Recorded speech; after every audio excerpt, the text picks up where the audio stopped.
Hello everyone. In today's lecture, I will spend 10 minutes to introduce you a recent technology, RNA interference and RNA interference-based therapy. My name is Wenyi Gu from University of Queensland. First, let's look at the definition of RNAi.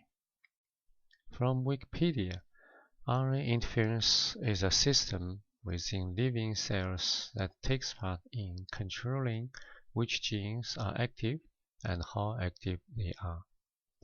Another definition given by Professor File, the Nobel Prize winner for his discovery of RNAi, is a phenomenon that small double-strand RNA, referred as sRNA, can induce sequence-specific silence of gene expression. So it seems RNAi is about gene silence and gene regulation. Besides RNAi, some professional terms often used with RNAi, which you may heard, including gene silence, RNA silence, and gene knocking down. So how RNAi really works in the cell? Our cell have genes called miRNA gene. miRNA stands for microRNA. They are very similar to sRNA. miRNA gene transcribe produce a primary microRNA with a poly-A tail. This primary microRNA will be processed by nuclear enzyme JOSH or DGCR8 and become a pre-microRNA or shRNA. shRNA stands for small helping RNA. When those small RNAs exported into a cytosol, they will be further processed by RNase dicer and then bind to a protein complex called RISC. This complex will lead microRNA to find the target messenger RNA, block the translation, cleave or degrade messenger RNA, finally result in gene silence. sRNA can be also artificially introduced into cytosol and RISC complex to silence a gene. The first application of this technology is as a useful tool to study gene function. For single gene study, we can use RNAi to silence a target gene and see how it will affect other gene functions, cell growth, cell proliferation, differentiation, and development.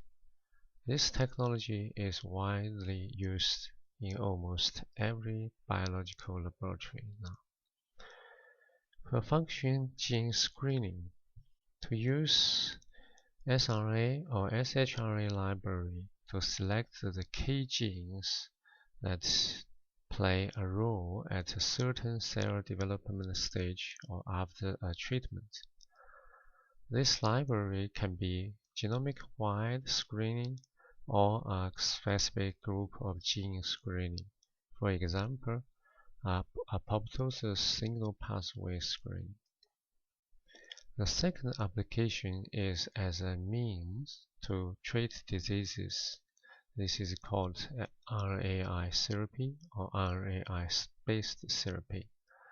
The rationale behind this is that if there's a bad gene that transcribes messenger RNA and translates into bad protein to cause a disease, we can stop this messenger RNA by RNAi and reduce the production of bad protein and then slow down the disease or even stop the disease. I give you two examples. One is HPV and cervical cancer. We know Professor Ian Fraser invented the HPV vaccine for cervical cancer. That suggests that the relationship between HPV infection and cervical cancer is well established. It is also well established that HPV viral gene E6 and E7 play a key role in cervical cancer cell growth. We hope to silence E6, E7 gene and can stop cancer cell growth. We use both sRNA and shRNA to silence the gene. From the left-hand image, you can see that E7 expression level reduced at 24 hours and 48 hours compared with untreated control C cell and also NS negative control sRNA. For shRNA, the E7 protein was low at even 2 weeks after treatment. We also use shRNA to inhibit the tumor growth in a mouse model. You can see in the right-hand picture that E61 shRNA could reduce the tumor size, whereas E62 shRNA as a negative control had a similar tumor size as untreated HeLa. This suggests RNAi can be an effective way to treat cervical cancer. The second example is PLK1 in osteosarcoma. PLK1 stands for Pol-like kinase 1, which is an enzyme involved in cell mitosis. Osteosarcoma is a kind of bone cancer, mainly occurs in young people. A genomic-wide RNAi screening against normal bone tissues showed that PLK1 was highly expressed in osteosarcoma.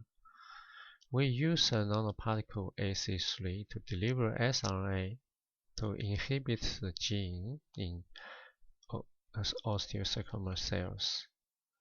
The left-hand diagram shows at 10:1 ratio, it kills 80% cancer cells.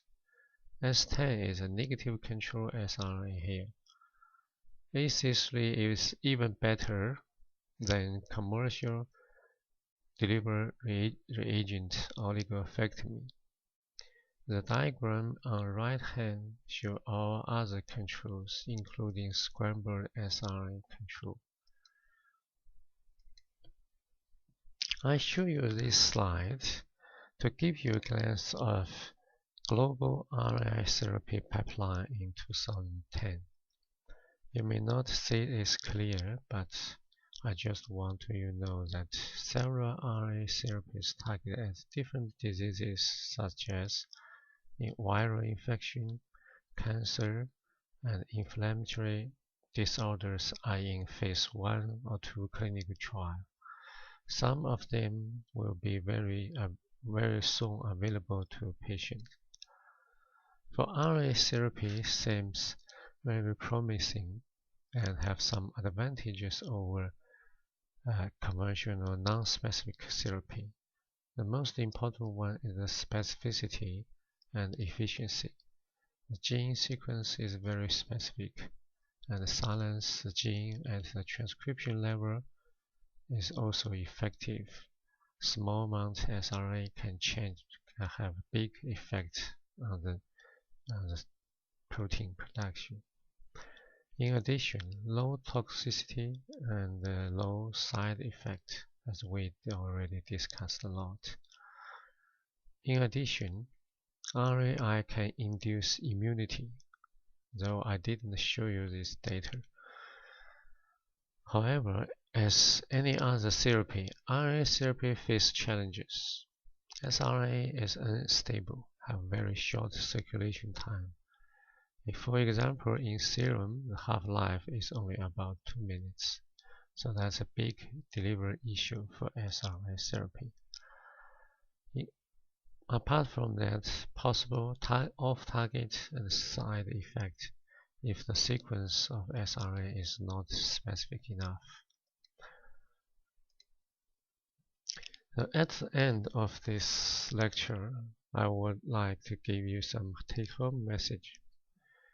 The RNAi is a gene silence mechanism in eukaryotic cells. RNAi technology is widely used as a powerful tool for gene function study. RNA therapy has shown very promising effect for several disease models. RNA therapy have advantages over the conventional therapy, but also face future challenge. So we need further work on this. Last, thank you very much for your attention.